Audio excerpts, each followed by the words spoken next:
안녕하세요. 뉴스반장입니다. 꿈같던 4.15 총선이 끝난 지 이틀이 지났습니다. 아직도 여당의 압도적인 승리에 가슴이 뿌듯하고 행복하기만 한데요. 21대 국회의원 선거에서 낙선한 차명진 전 미래통합당 후보가 아직도 정신을 못 차리고 있어 당내에서조차 원성을 사고 있습니다.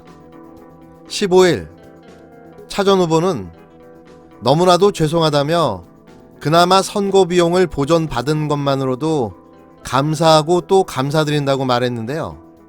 당에서 제명된 그는 후보직을 상실했음에도 32.5%의 득표를 받으며 선거 비용 전액을 보전받게 된 겁니다. 하지만 그의 이런 사과와 미안함은 그리 오래 가지 않았는데요. 17일 얼마 참지 못하고 당 지도부를 향해 쓴소리를 내뱉었습니다.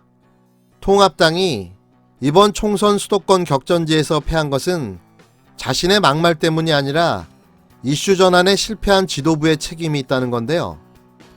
차 전 후보는 자신의 페이스북에서 패자는 말이 없다지만 가만히 있다가는 역사의 대죄인으로 낙인 찍힐 것 같아 한마디 남겨야겠다며 운을 뗐습니다. 그러면서 당내에서 수도권 격전지 20에서 39세에서 패한 것에 대한 원인을 자신에게 돌리는 것에 대한 불편한 심기를 드러냈는데요.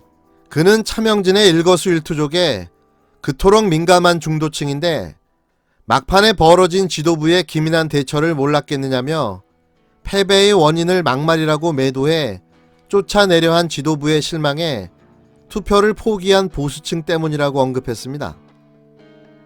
차 전 후보는 통합당의 대응 방식에 문제가 있었다고 지적하며 그 근거로 여성 비하 논란을 빚은 팟캐스트에 출연한 더불어민주당 김남국 당선인을 들었는데요.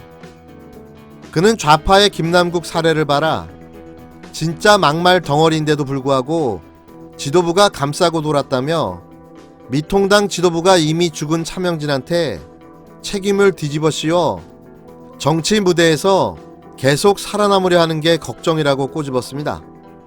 마지막으로 그는 통합당이 좌파들이 쳐놓은 프레임에 빠져서 좀 더 고분고분해지면 유권자 동정심 덕분에 약간의 회복은 가능해도 만년 2등 신세는 절대 못 면할 것이라고 지적했는데요.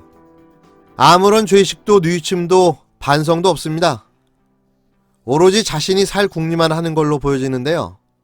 물귀신 작전이라도 벌여 훗날을 도모하고 싶은 거겠죠. 하지만 그의 정치 인생은 이게 마지막이 되지 않을까 싶은데요. 뭘 잘했다고 선거를 참패로 이끈 영웅께서 뒤끝 장렬의 행태를 보이며 되새김질을 하고 있는지 모르겠습니다.